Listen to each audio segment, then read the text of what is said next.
یحییٰ بہت شاندار آدمی ہے. یحییٰ ایک تاجر ہے لیکن ایک سائنٹسٹ ہے. اچھا. یحییٰ کے لکھے ہوئے مقالے اسٹرونومی میں بہت ہی کمال کے ہیں. یعنی سورج چاند ستارے موومنٹ اشارے اس نے کمال کر دیا ہوا. وہ شاگرد ہے مولا جعفر صادق کا, لیکن مولا جعفر صادق کا شاگرد ہوا ہے وہ بہت بعد میں. صحیح. وہ ینگ سی ایج ہے اس کی, چھوٹی ایج کا ہے, سفر کرتا ہے لیکن محب ہے. ایک دن وہ امام باقر علیہ الصلوۃ والسلام کو ملنے مدینے آتا ہے, اور وہ کہیں دنیا میں دور دراز سفر بھی کرتا ہے, تاجر بھی ہے, لرنرڈ آدمی ہے. تو اس کو کہیں دنیا کے کسی ملک میں, مطلب شام سے آگے سفر کر رہا تھا, میں بھی یورپ کی کسی علاقے میں یا کہیں ادھر کے علاقوں میں. یہ جو شام تھا یہ رومن امپائر بہت پاورفل تھی. یعنی ان کا جو علم تھا وہ اس وقت بھی ستاروں کے بارے میں, سیاروں کے بارے میں, یہ موومنٹس کے بارے میں بہت اچھا تھا. وہ ایک ماڈل سا کو لے کے آیا, کوئی بہت بڑا ماڈل بھی نہیں ہوگا, کوئی چھوٹا سا کوئی ماڈل لے کے آیا جس کے اوپر مختلف اجرام فلکی بنے ہوئے تھے, سورج ستارے زمین وغیرہ بنے ہوئے تھے. تو وہ لے کے آیا اپنی طرف سے. امام باقر کے ایک چھوٹے بیٹے ہیں جن کا نام جعفر ہے, وہ 6 یا 7 سال کے ہیں. تو ان کے کھیلنے کے لیے انہیں امام کو پیش کیا. مولا نے امام جعفر صادق کو آواز دی. مولا جعفر صادق اب 6-7 سال کے ہیں, والد باقر العلوم میں بیٹھے پڑھا رہے ہیں اور یحییٰ سامنے بیٹھا ہوا ہے. اس نے مالک کو پیش کیا کہ یہ گفٹ ہے میری طرف سے. مالک نے اسے دیکھا, وہ بات کر رہا ہے اور آپ نے اس کے ہاتھ سے وہ پلیسنگ ٹھیک کرنی شروع کر دی. زمین یہاں ہے, سورج یہاں ہے, چاند یہاں ہے, یہ فلاں یہاں ہے, پورا سولر سسٹم سیٹ کر کے اس کو کہا کہ یحییٰ یہ ہے. اچھا. یعنی 6-7 سال کے بچے. اس کے بعد یحییٰ چلا گیا, دنیا میں سفر کرتا رہا. جب وہ ذرا کہتے ہیں کہ 50 سال سے اوپر اس کی ایج ہوئی تو وہ واپس آیا تو امام جعفر صادق علیہ الصلوۃ والسلام, مولا باقر کی شہادت ہو چکی ہے, اور امام جعفر صادق علیہ السلام اس باقر العلوم کی یونیورسٹی میں پڑھا رہے ہیں. وہ آ کے بیٹھتا ہے کہ مالک مجھے وہ علم پڑھائیے جو آپ نے مجھے بتایا تھا.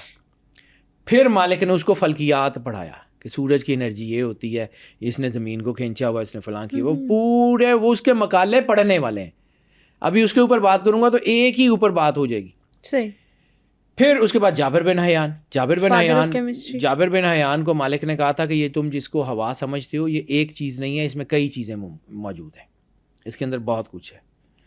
پھر مالک نے اس کو کہا تھا کہ یہ پانی جو ہے اس میں 2 اکائیاں ہیں, ایک اکائی دوسرے سے ڈبل ہے, H2O. بہت بعد میں H2O. انہوں نے کہا تھا پانی میں 2 اکائیاں ہیں, 2 کمپوننٹس ہیں, 2 اکائیاں ہیں, اور ایک اکائی دوسرے سے دگنی ہے.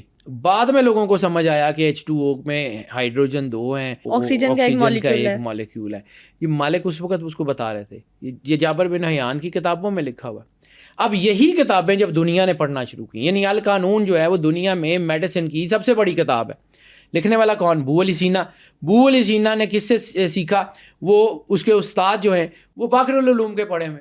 وہ باقر العلوم جو ہے وہ اتنی بڑی یونیورسٹی ہے, اتنی بڑی کائنات کی یونیورسٹی ہے کہ جس میں جو ہے وہ لوگوں کو سمجھ ہی نہیں آتی کہ وہ ہے کیا.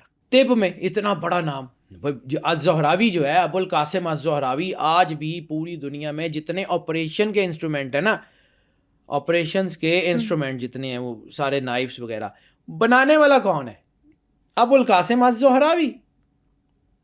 مجھے یہ ابو القاسم الزہراوی ایسے پتہ ہے کہ میرے والد صاحب جو ہیں پروفیسر ڈاکٹر سرفراز حسین جعفری, انہوں نے جو PhD کی تھی نا وہ میڈیسن میں کی تھی ماشاءاللہ ابو القاسم الزہراوی پہ. تو میرے والد کے جو مقالے ہیں وہ میرے پاس پڑھے ہوئے ہیں, تو میں ان سے پڑھتا ہوں کہ اس نے کیا کیا تھا یہ اتنا بڑا. اور پھر اس کے استاد اور اس کے استاد اور اس کے استاد کہاں سے تھے؟ باقر العلوم. یہ باقر العلوم کو پڑھنا پڑے گا. باقر العلوم سمجھ آ جائے. یہی باقر العلوم کا کریکولم جب دنیا کی یونیورسٹیوں میں گیا تو انہوں نے کہا کہ یہ بندہ کون تھا جو یہاں پہ بیٹھ کے پڑھاتا تھا. وہ ایک کتاب جس کا میں نے ذکر کیا تھا, سپر مین ان اسلام, مولا امام صادق علیہ الصلوۃ والسلام کے بارے میں. امام جعفر صادق علیہ السلام کے پاس اور کون کون سے ٹائٹل تھے؟ بیٹا ان کے پاس بہت سارے ٹائٹل تھے. جو ہے نا امامت تھی ان کے پاس علم تھا, ان کے پاس دین تھا, ان کے پاس شجاعت تھی. یعنی وہی خطبہ جو سرکار ابو طالب علیہ السلام نے سرکار ختمی مرتبہ بادشاہ کونین کے نکاح پہ دیا تھا کہ اللہ نے ہمیں 8 فضیلتیں دی ہیں, شجاعت دی, علم دیا, سخاوت دی, پورا ذکر. اسی خطبے کے بہت سارے حصے مولا امام سجاد, مولا امام زین العابدین علیہ السلام نے یزید کے دربار میں دمشق میں جو خطبہ دیا اسی میں سارا کچھ وہی ہے. جو رسالت مآب کے نکاح کا خطبہ ہے وہی خطبہ جو ہے وہ مولا سجاد نے دیا ہے, وہی خطبہ مولا صادق نے جب منصور کو خانے کعبے میں ملے ہیں تو منصور کے سامنے کیا ہے. وہی باتیں ہیں بیٹا. ایک میں نے کہا تھا کہ الحمدللہ رب العالمین, ان کی زبان پہ نسلوں سے ہزاروں سال, مطلب قرآن پاک آنے کے سینکڑوں سال پہلے سے ان کی زبان پہ شکر گزاری ہے. ٹھیک ہے, وہ الحمدللہ رب العالمین سورہ فاتحہ میں تو بہت بعد میں آیا ہے. سرکار ابو طالب, سرکار عبد المطلب, سرکار ہاشم, ان کی زبان سے ملتا ہے. اس کے بعد فہم, مولا امام صادق علیہ السلام کی جو 5 علمی حکمت, اس میں علمی حکمت میں تو آپ سمجھے نا کہ ان کے ہزاروں شاگرد ہیں, اتنا بڑا علم کا بیان ہے. پھر ابن سیرین, علم خواب کا بہت بڑا نام کہا جاتا ہے. ابن سیرین جو ہیں ان کا تعلق کہاں سے ہے؟ باقر العلوم سے. ڈریمز پر جب ہم نے بات کی تھی آپ نے بتایا باقر العلوم. بیٹا مولا امام صادق علیہ السلام سے زیادہ تعبیر خواب کا علم کسی اور کو پتہ ہی نہیں, ان کے مقالے پڑھنے والے. پھر آپ نے کہا تھا کہ فکری حکمت. فکری حکمت کیا ہے کہ عقل اور شعور جو ہے وہ دین کی بنیاد ہے. جیسے قرآن پاک میں بار بار کہا جاتا ہے لے آیات اولی الالباب کے, عقل مندوں کے لیے نشانی ہے. اسلامی عقائد کی بنیاد مولا صادق علیہ السلام نے کہا ہے کہ عقل ہے. جس کے پاس عقل نہیں اس کے اعمال کا بھی اعتماد نہیں. شعور جو ہے, یعنی آپ جو کر رہے ہیں, اللہ سے بات کر رہے ہیں, تو آپ کو پتہ ہو کہ آپ اللہ سے کیا بات کر رہے ہیں. قرآن کو سمجھنے کا, قرآن کو جو ہے وہ پرکھنے کا, دین کو سمجھنے کا, دین فلسفی آف دا ریلیجن کا جو کانسیپٹ ہے وہ فکری حکمت مولا امام صادق علیہ السلام کے مقالے ہیں پڑھنے والے. پھر اخلاقی حکمت. اخلاقی حکمت جو ہے ان کی تعلیمات میں انہوں نے کہا تھا کہ جی امانت داری, یعنی ان کا اپنا لقب بھی تو وہی ہے نا. جیسے کہا جاتا ہے کہ صادقین, 2 صادق ہیں اسلامک تاریخ میں رسول اللہ کے گھر میں, ایک مولا سرور انبیاء سرکار ختمی مرتبت بادشاہ کونین, اور دوسرے مولا صادق علیہ السلام. یہ صادقین الوعد کہا جاتا ہے ان کو, دونوں اپنے وعدوں کے سچے تھے. تو کوئی نہ کوئی ڈسٹنکٹیو تو تھی نا. اخلاقیات یعنی رسالت مآب سرور انبیاء صلی اللہ علیہ وسلم کے لیے تکمیل مکارم اخلاق کے لیے مجھے دنیا میں بھیجا گیا. کتنی بڑی ہستی ہیں. معاشرتی اصلاح, تبلیغ, یعنی آپ اس خاندان کی مشکلات کو دیکھیں اور پھر ان کا کنڈکٹ دیکھیں. یعنی یہ لوگ اتنے ظلم, جبر, سختیوں کے باوجود بھی کیا کر رہے ہیں؟ دین کی تبلیغ کر رہے ہیں. یہ لوگوں کو علم سکھا رہے ہیں, یہ لوگوں کو بہتری کر رہے ہیں.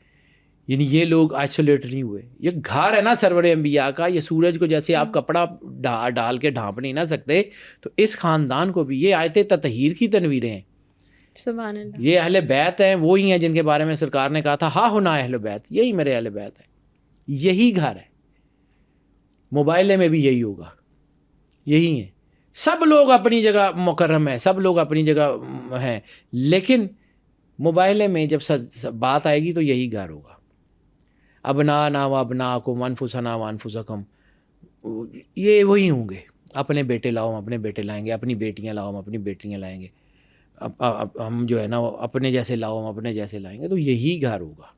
آیت تطہیر میں بھی یہی گھر ہوگا. یہی یہ چنے ہوئے لوگ ہیں, یہ برگزیدہ لوگ ہیں.